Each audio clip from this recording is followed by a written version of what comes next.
नमस्कार। समाचारों के साथ मैं शेख महजबीन अल्मास। सबसे पहले इस बुलेटिन के मुख्य समाचार। कोयम्बटूर में आयोजित इन्वेस्ट एमपी इंटरैक्टिव सत्र में 3500 करोड़ रुपए से अधिक के निवेश प्रस्ताव हुए प्राप्त। पंचायत प्रतिनिधियों से उपलब्ध संसाधनों और विभिन्न योजनाओं में आपसी समन्वय से एक गांव को आदर्श गांव बनाने की अपील। प्रदेश में स्कूली छात्रों के लिए तैयार हुआ करियर पोर्टल भविष्य के विकल्पों का चयन करने में मिलेगी मदद। और प्रदेश में इस मानसून सीजन की 35% से ज्यादा बारिश हुई, कई जगह पानी भरने से आम जीवन पर पड़ा असर। अब समाचार विस्तार से। कोयम्बटूर में आयोजित इन्वेस्ट एमपी इंटरैक्टिव सत्र में 1200 से अधिक प्रतिनिधि शामिल हुए और 3500 करोड़ रुपए से अधिक के निवेश प्रस्ताव प्राप्त हुए। इस दौरान skilled man power, textile cluster स्थापित करने और कपास की खेती, ईएलएस कॉटन उत्पादन के संबंध में एएमयू हुए। कार्यक्रम को संबोधित करते हुए मुख्यमंत्री डॉ मोहन यादव ने भोपाल में होने वाली ग्लोबल इन्वेस्टर समिट के लिए तमिलनाडु के उद्योगपतियों को आमंत्रित किया। उन्होंने कहा कि फ्यूचर रेडी मध्यप्रदेश में सरकार का सहयोग और जनता का साथ औद्योगिक विकास का आधार है। हम प्रदेश के उद्योग धंधों को वैश्विक सप्लाई चेन का हिस्सा बनाने के विजन पर काम कर रहे हैं। डॉक्टर यादव ने कहा कि निवेश को सुविधाजनक बनाने के लिए कोयम्बटूर में प्रदेश का उद्योग कार्यालय खोला जाएगा। इंटरैक्टिव सत्र में 2500 से अधिक उद्योगपतियों तथा 4 प्रमुख उद्योग संगठनों के साथ 1-to-1 बैठक की गई। पंचायत एवं ग्रामीण विकास मंत्री प्रहलाद पटेल ने सभी स्तरों की पंचायतों के पदाधिकारियों का आह्वान किया है कि वे अपनी पसंद के किसी एक गांव को आदर्श गांव बनाने के लिए सभी उपलब्ध संसाधनों और विभिन्न योजनाओं में आपसी समन्वय के साथ एक मॉडल विलेज बनाएं। श्री पटेल आज यहां आत्मनिर्भर पंचायत समृद्ध मध्यप्रदेश विषय पर पंचायत एवं ग्रामीण विकास विभाग और जर्मन संस्था GIZ द्वारा आयोजित कार्यशाला के समापन सत्र को संबोधित कर रहे थे।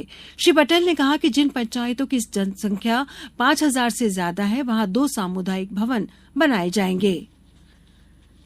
प्रदेश के आकांक्षी जिलों में संपूर्णता अभियान पूरी तत्परता से चलाया जा रहा है। इस दौरान उस क्षेत्र के सर्वांगीण विकास के लिए कदम उठाए जा रहे हैं।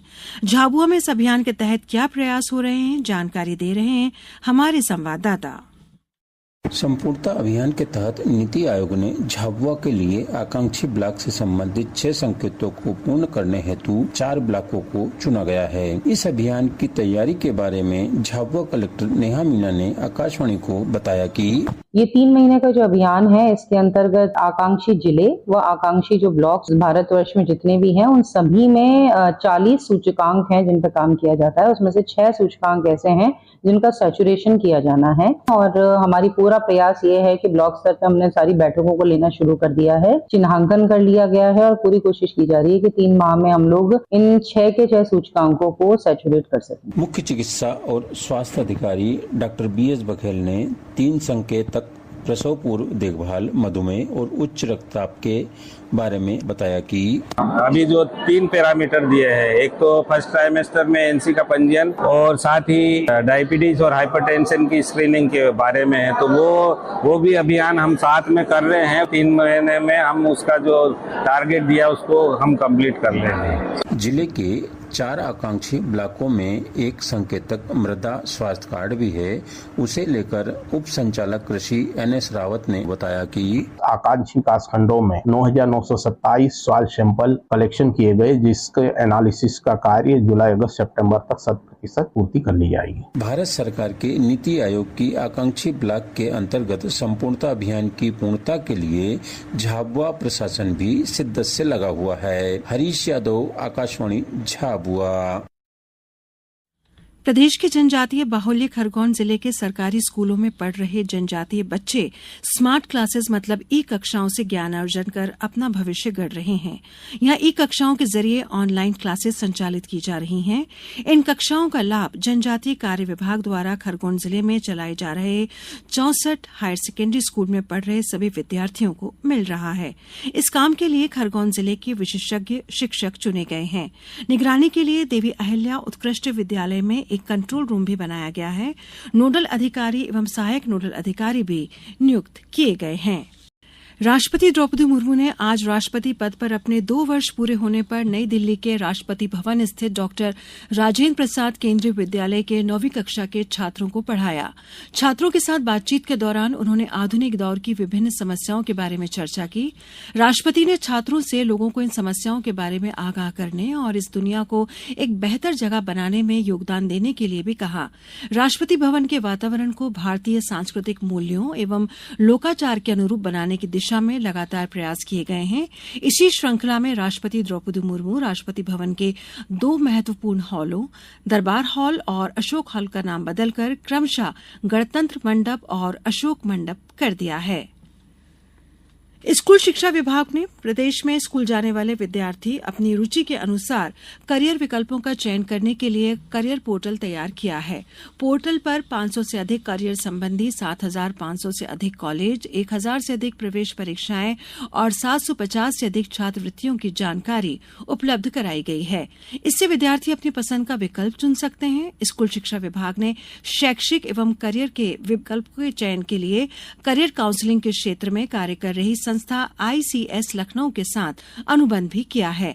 इस अनुबंध के आधार पर प्रदेश के समस्त विद्यालयों में करियर काउंसलिंग कार्यक्रम प्रारंभ किया गया है। प्रदेश में मानसून की वजह से हर दिन बारिश का दौर जारी है। प्रदेश में औसतन 14.6 इंच बारिश हो चुकी है, जो इस मानसून सीजन की 35% है। बारिश के कारण नर्मदा का जलस्तर 2 फीट बढ़ गया है। दूसरी नदियों और बांधों में भी लगातार पानी का लेवल बढ़ रहा है। इस वजह से कई जिलों में बाढ़ जैसे हालात बन गए हैं। घरों और सड़कों पर पानी आ जाने से आम जनजीवन प्रभावित हुआ है। कटनी जिले में अतिवृष्टि के कारण कई स्थानों पर जल भराव की दशा में मुख्यमंत्री डॉ मोहन यादव ने जिला प्रशासन के अधिकारियों से चर्चा कर जरूरी कदम उठाने के निर्देश दिए हैं। रतलाम में कई स्थानों पर जल भराव के साथ कचरे से पटे नालियां चौक होने से गंदा पानी सड़कों पर आ गया है, जिससे व्यापारियों को दुकानें पहले ही बंद करनी पड़ी। अभी भी भोपाल, जबलपुर समेत कई जिलों में बारिश हो रही है। मौसम विभाग के मुताबिक 28 जुलाई से फिर तेज बारिश हो सकती है। 29 और 30 जुलाई को उत्तरी हिस्से में तेज बारिश होने का अनुमान है। अब कुछ समाचार संक्षेप में। खंडवा अकोला गेज कन्वर्शन कार्य में आज डीजल इंजन लगी 3 बोगी की ट्रेन को अकोला से भाया भुसावल के रास्ते खंडवा भेजा गया, जिसमें रेल अधिकारियों ने खंडवा से अमुल्ला खुर्द के बीच 54 किलोमीटर ट्रेन दौड़ाकर टेस्टिंग की। जबलपुर में भारतीय जनता पार्टी एवं युवा मोर्चा द्वारा भारत माता चौक से शहीद स्मारक तक के बीच मशाल जुलूस निकाला गया। इस दौरान शहीदों को श्रद्धांजलि भी अर्पित की गई।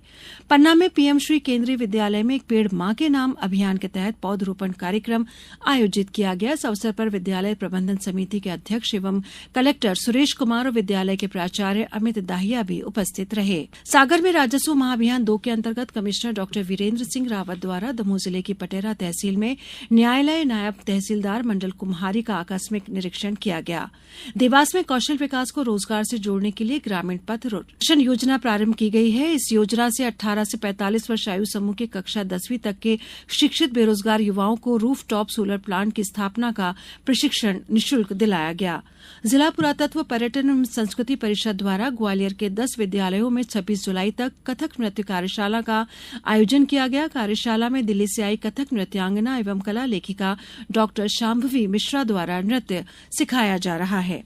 श्योपुर में भारत स्काउट एवं गाइड जिला संघ के अंतर्गत जिला स्तरीय प्राचार्य संगोष्ठी संपन्न हुई। संगोष्ठी में 64 विद्यालयों के प्राचार्य उपस्थित हुए। नीमच में भारतीय वायुसेना में जीवन चयन प्रक्रिया, करियर प्रगति और अन्य विभिन्न पहलुओं के बारे में जागरूक करने के लिए विभिन्न महाविद्यालयों में कार्यशाला का आयोजन किया जा रहा है। और मध्य प्रदेश फुटबॉल एसोसिएशन द्वारा चयनित मध्य प्रदेश की जूनियर नेशनल फुटबॉल टीम आज सीहोर से असम के लिए रवाना हुई। इस बुलेटिन में इतना ही। नमस्कार।